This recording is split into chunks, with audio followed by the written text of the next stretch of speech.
عید کی آمد ہے اور اس وقت میں موجود ہوں کھڈا پارک، جو کہ جنازہ گاہ بھی ہے اور پارک بھی ہے۔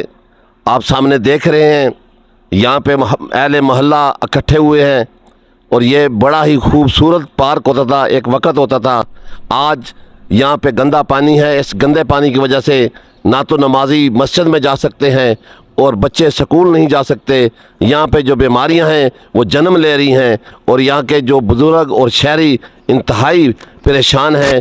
میں ڈی سی رحیم یار خان سے یہ کہنا چاہوں گا اور واسا رحیم یار خان سے بھی یہ کہنا چاہوں گا کہ آپ دیکھو کہ شہر کے وسط میں جناب پارک کی یہ بہت بڑی آبادی ہے اور افسوس کا مقام ہے کہ اس کا اتنا خوبصورت جو پارک تھا آج جو ہے وہ ایک کھنڈر کا جو ہے منظر نامہ پیش کر رہا ہے۔ آج گندا پانی یہاں پہ ابھر رہا ہے، گٹروں کا پانی ابھر رہا ہے اور کروڑوں روپے کے جو فنڈ ہیں، میں پوچھنا چاہتا ہوں واسا کے کہ وہ کدھر گئے ہیں؟ وہ فنڈ جو ہے جو غریب عوام نے اپنے جو ہے ٹیکسوں کے پیسوں کی مد میں ادا کیے ان کو، وہی فنڈ جو ہے کاش ان پہ لگ جاتے تو آج جناب پارک جو ہے یہ جو خوبصورت پارک ہے، یہ جو جنازہ گاہ ہے جو کھڈا پارک کے نام سے مشہور ہے، آج اس کا حال اس طرح نہ ہوتا۔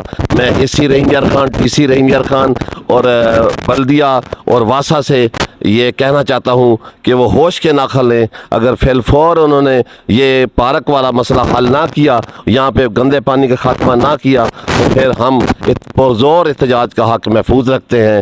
بہت مہربانی، بہت شکریہ۔ یہاں پہ جو پانی ہے بہت زیادہ جمع ہو جاتا ہے، اگر بارش ہو جائے تو چاروں طرف کا پانی جو جناب پارک کا سارا پانی یہاں پہ جمع ہو جاتا ہے۔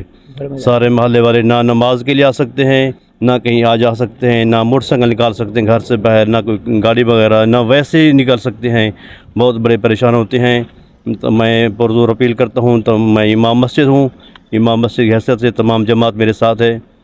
سر جماعت پرزور اپیل کرتے ہیں ڈی سی صاحب سے، اے سی صاحب سے ہمارے ساتھ بھرپور تعاون فرمائیں اور یہاں پہ جو جنازہ گاہ بنا دیں اور یہ پارک بنا دیں تاکہ تمام لوگ جو ہے آسانی سے باہر نکل سکیں، آ سکیں، جا سکیں اور تمام محلہ جو ہے نا یہاں پہ پارک میں سیر و تفریح کر سکے۔